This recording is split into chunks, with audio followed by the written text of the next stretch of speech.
அன்பு உள்ளங்களே அனைவருக்கும் வணக்கம். பச்சைவாலியம்மன் கதை போட்டுக்கிட்டு இருந்தேன். அது ரெண்டு ரெண்டு பாரா கொஞ்சம் ரொம்ப இன்ட்ரெஸ்டாக இருந்தது.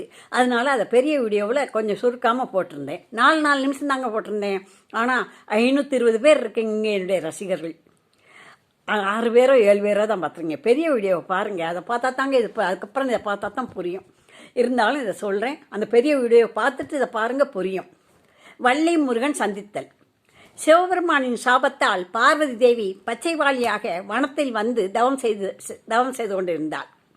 முருகன் தேவிக்கு காவல் காத்து வந்தார்.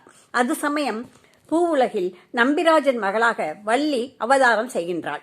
குழந்தை பிறந்த நேரப்படி குழந்தை அரண்மனையில் வளர்ந்தால் அரசாங்கத்துக்கு ஆபத்து என்று ஜோதிடர் கூறுகின்றனர்.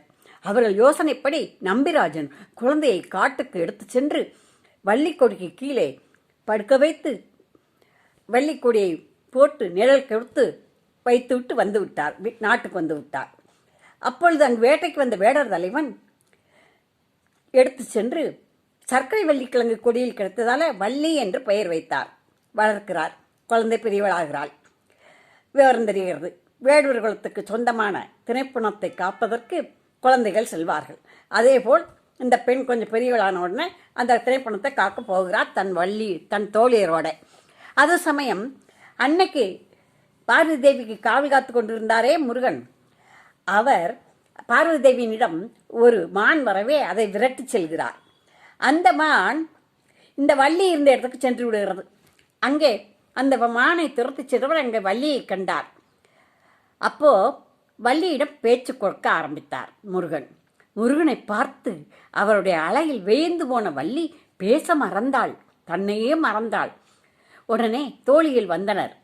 முருகனை, யானையானே, திணைப்புணம் காக்கும் எம் தலைவியிடம் என்ன வம்பு செய்கிறீர் என்றார்கள். இல்லை, நான் வம்பு செய்யலைங்க. நான் எங்கள் அம்மாக்கிட்ட ஒரு மான் வந்துச்சு, அதை விரட்டிக்கிட்டு தாங்க வந்தேன், அந்த மானத்தை எடுத்தான் வந்தேன் அப்படின்னு சொல்கிறாரு. அப்படி சொன்ன உடனே, ஓஹோ, நீர் வேட்டையாட இந்த வள்ளி மான் தான் சிக்கினாளா, போங்கள் உங்கள் வேலையை பார்த்து என்று சொன்னார். மறுநாள் தோழிகளுக்கு தெரியாமல் காலையில் வெகு சீக்கிரமாகவே தோழிகளை அழைக்காமல் திணைப்புணம் காக்க வந்தாள் வள்ளி. அங்கு முருகனும் வருகிறான். அடுத்து என்ன நடக்கிறது என்று தொடர்ந்து பார்ப்போம். சர்ப்ரைஸ் பண்ணுங்கள், லைக் போடுங்கள், கமெண்ட் போடுங்கள், தொடர்ந்து பாருங்கள். தினமும் போடுவேன், தொடர்ந்து பாருங்கள்.